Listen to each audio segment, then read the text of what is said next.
তিনি সেটা করেছেন। বাট আরেকটা জিনিস বলে রাখি, পৃথিবীতে যত মানে চোর বাটপার ডাকাত, তারপরে প্রতারণার সাথে জড়িত যারা ছিনতাইকারী, সাহসী লোক কিন্তু আওয়ামী লীগের লোক কিন্তু সাহসী আছে। এই মানে বেশিরভাগ চোর বাটপার এই একটু উচ্ছৃঙ্খল টাইপের, হিংস্র টাইপের, যাদের ভেতরে কোনো মনুষ্যত্ববোধ কাজ করে, এই ধরনের লোকজন কিন্তু আওয়ামী লীগ করে বেশি। তো সাহস আছে, মার খেতে পেরেছেন, এটা দিয়ে সবকিছু পরিমাপ করা যাবে না। তখনই যাবে যখন আপনার সবকিছু দেশের জন্যই হবে।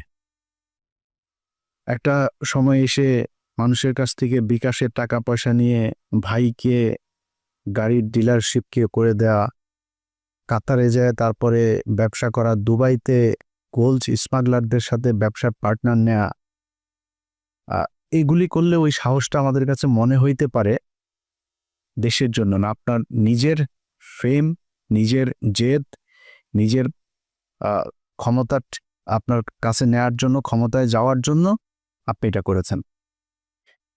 আপনি অস্বীকার করতে পারবেন যে আপনি মুসাদের সাথে দেখা করেন নাই, এটা অস্বীকার করতে পারবেন। আপনি অস্বীকার করবেন, যে বলবেন যে আমি এটা দেখা করি নাই, করতে পারবেন না। কেন করেছিলেন, কোন পরিস্থিতিতে? কোনো পরিস্থিতিতে আপনি করতে পারেন সেটা, কিন্তু আপনি করেছেন। আপনার বাংলাদেশের মানুষ, আমার মনে হয় এর চাইতে বেশি কিছু আর দরকার নাই আপনার মতো একজন ভণ্ডকে পরিচয় করার, চেনার জন্য। ওইটাই এনাফ, গুড এনাফ। এখন এরপর আপনি রাজনীতি করছেন, আমরা কিন্তু তেমন কিছুই বলছি না।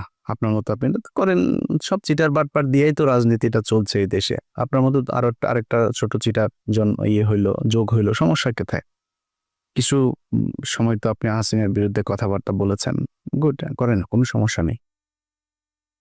হঠাৎ করে এসে আপনি আমাদের বিরুদ্ধে কথা বলা শুরু করলেন। আপনাদেরকে বলে রাখি, ওনার সাথে তো আমার এই মানে গতকালকে ওনার সাথে আমার টেক্সট চালাচালি হয়েছে। উনি টেক্সট পাঠিয়েছেন, একটা মেসেজ পাঠিয়েছেন, কি বলতে চেয়েছেন ওইটা আমি শেষ অংশে বলছি আপনাদেরকে। তো ওনার সাথে ভালো সম্পর্ক। এর মাঝখানে একবার ওই যে মুসালের সাথে দেখা করার পরে আমি ওনার বিরুদ্ধে একটা ভিডিও করেছিলাম, উনি কিভাবে মানুষের কাছ থেকে টাকা পয়সা টয়সা নেয় এটা নিয়ে। তারপরে আবার ওনার সাথে সম্পর্কটা উনি ভালো করেছেন। তা আমি চিন্তা করেছি খামাখা ওর সাথে ঝামেলায় যাওয়ার দরকার নেই, ঝামেলায় যায়নি।